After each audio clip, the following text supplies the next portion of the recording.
Have you ever noticed how everybody wants to lead, but very few people actually know what leadership is? We think leadership is loud, commanding, or authoritative.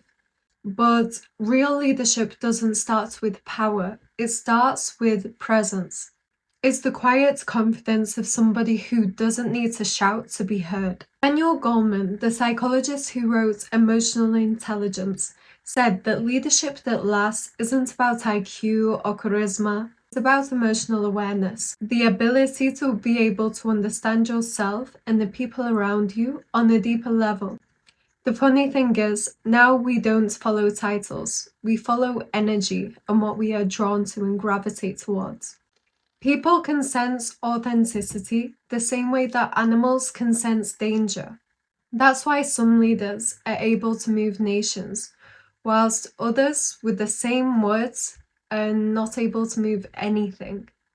Let's dive into a controversial example. Donald Trump. Love him or hate him, you're unable to ignore him. From a psychological perspective, Trump's power isn't intellect. It's emotional framing.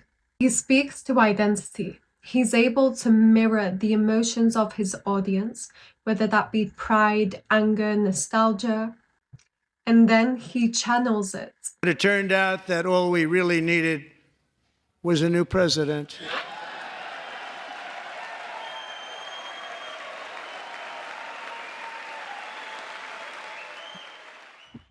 This is an example of social identity theory in action, which was introduced by Tajfel and Turner in 1979. Whoever best represents their group. Therefore, Trump doesn't need to be liked, he just needs to be familiar.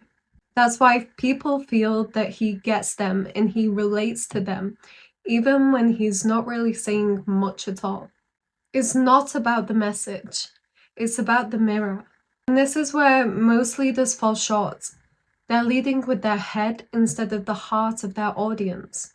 So, where do leaders go wrong? The downfall of most leaders isn't their intellect, it's their ego. The moment power enters the room, perception shifts. People agree faster, question less, and mirror more. This is something Milgram discovered in 1963. People will obey authority even when it's going against their own values. Answer. Wrong. 150 volts. Answer, horse. Experiment. That's all. Get me out of here. Get me out of here, please. Continue, please. Go right on. I refuse to go in. Let me out. The experiment requires you continue, teacher. Please continue. Participants didn't know that the learner was really an actor, and the so-called sharks harmless. You're gonna get a shock. 180 volts. I can't stand the pain. Let me out of here. Can't stand it. I'm not gonna kill that man, there. I mean, who's gonna take the responsibility if anything happens to that gentleman? I'm responsible for anything that happens here. Continue, please. All right, next one, slow. This is terrifying when you think about it because if you're not self-aware, the system will make you believe your own myth. Simon Sinek said that leaders eat last, not because they're weak, but because real leadership requires humility. Today, it's rare to find leaders who can listen, admit when they're wrong, and still be able to lead with conviction. Here's the thing. You can have all of the strategy in the world. You can have read all of the leadership books. But if people don't feel safe around you, they're not going to give you their best. This is why many believe emotional intelligence is the foundation. Goleman found that nearly 90% of the difference between good and great leaders came down to emotional competence rather than technical skill, meaning that leaders who are able to read the room, adapt their tone, and communicate with empathy essentially win. Think of Brené Brown. She speaks softly, but people listen. They were willing to let go of who they thought they should be in order to be who they were, which is, you have to absolutely do that for connection. Vulnerability, when it's honest, is able to become authority because People don't want perfection. They don't resonate with this.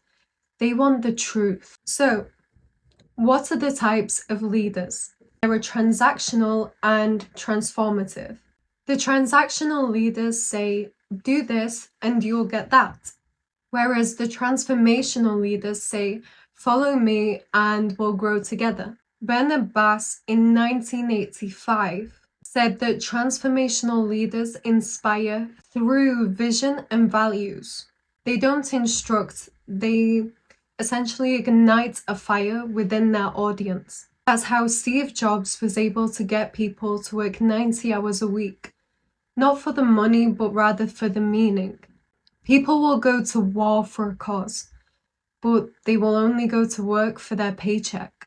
These two worlds produce very different results. The truth is, leadership has changed, and it continues to do so.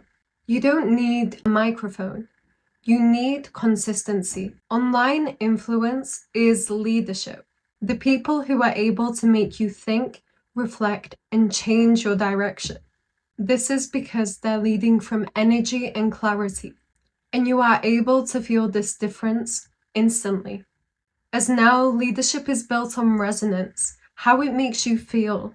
Tajfel would say it's about shared identity. Goleman would call it emotional intelligence, and Simon Sinek would call it the why.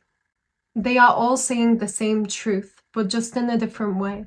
The leadership isn't about control, it's about connection. So, how do you become the leader that you want to follow? First of all, if you want to lead, you start with you.